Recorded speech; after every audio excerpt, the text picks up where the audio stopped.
Hi, I'm Jim from the Wyoming State Museum, and I was working on some things in the collection today, and I came across something that I thought might make an interesting video. The items that we're going to be having a look at belong to a man by the name of Francis Xavier McInerney.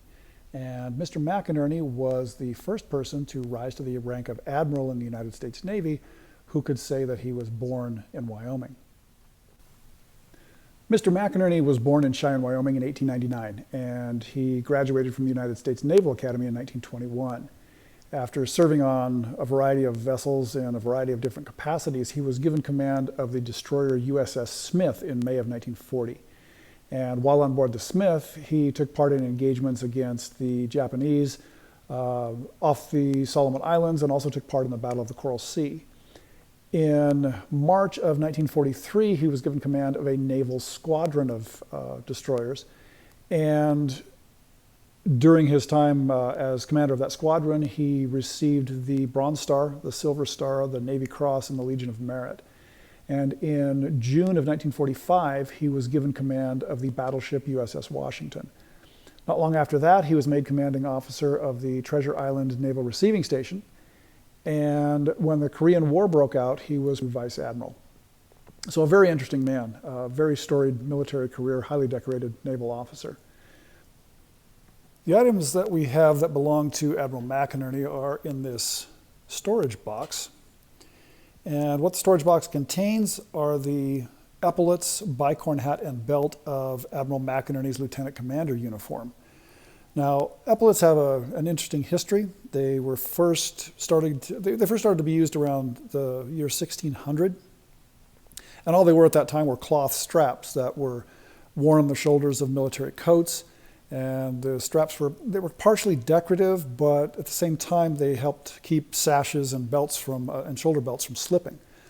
But in the 1700s, the French army began to use epaulettes to signify rank. And epaulettes such as these were authorized by the United States Navy in 1797, and they could be seen on dress uniforms of the United States Navy all the way up to just before World War II. Some interesting things to point out on these particular epaulettes. You've got your silver Navy anchor here, of course, but you've also got an oak leaf here on this Lieutenant Commander's epaulette. And there are a number of different theories as to why there is an oak leaf on some of these, or on a lot of these United States naval uniforms. The most accepted belief is that early United States naval ships were made out of oak, and so the oak leaf became kind of a symbol of the United States Navy. We have gold wire here on the epaulettes themselves, and then there's all the attachment points down here for actually connecting it to your dress coat. But we'll set that aside, and we have two of those. These flip up like this,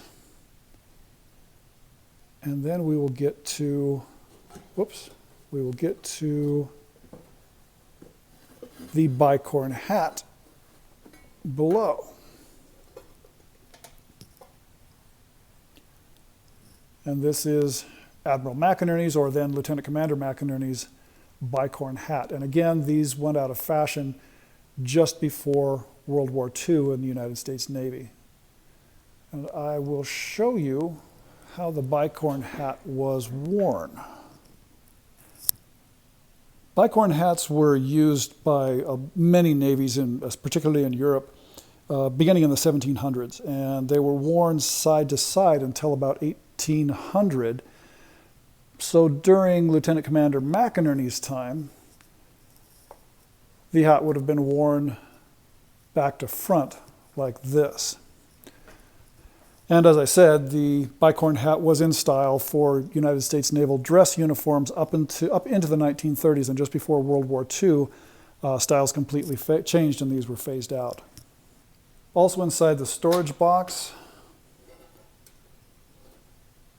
there was a compartment here for holding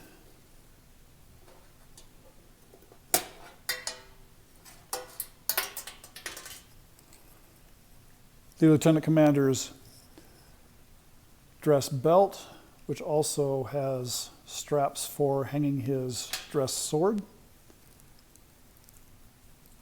It's in reasonably good condition. I'm not going to unfold it all the way because, as you can see, it's starting to have some issues here with some of the leather, but it gives you an idea of the style of the belt. We can look at it like this.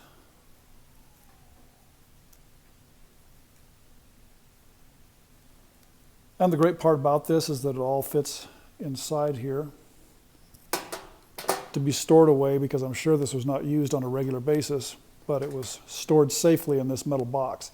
The manufacturer of these components was the National Uniform Cap Company, 304 Fifth Avenue in Brooklyn, New York. Anyway, very interesting pieces from a different style of the United States Navy, items that belong to a man who served his country extremely well, and a Wyomingite that Wyoming citizens should be justly proud of. I hope you enjoyed looking at these components of Lieutenant Commander McInerney's dress uniform. Thanks for watching.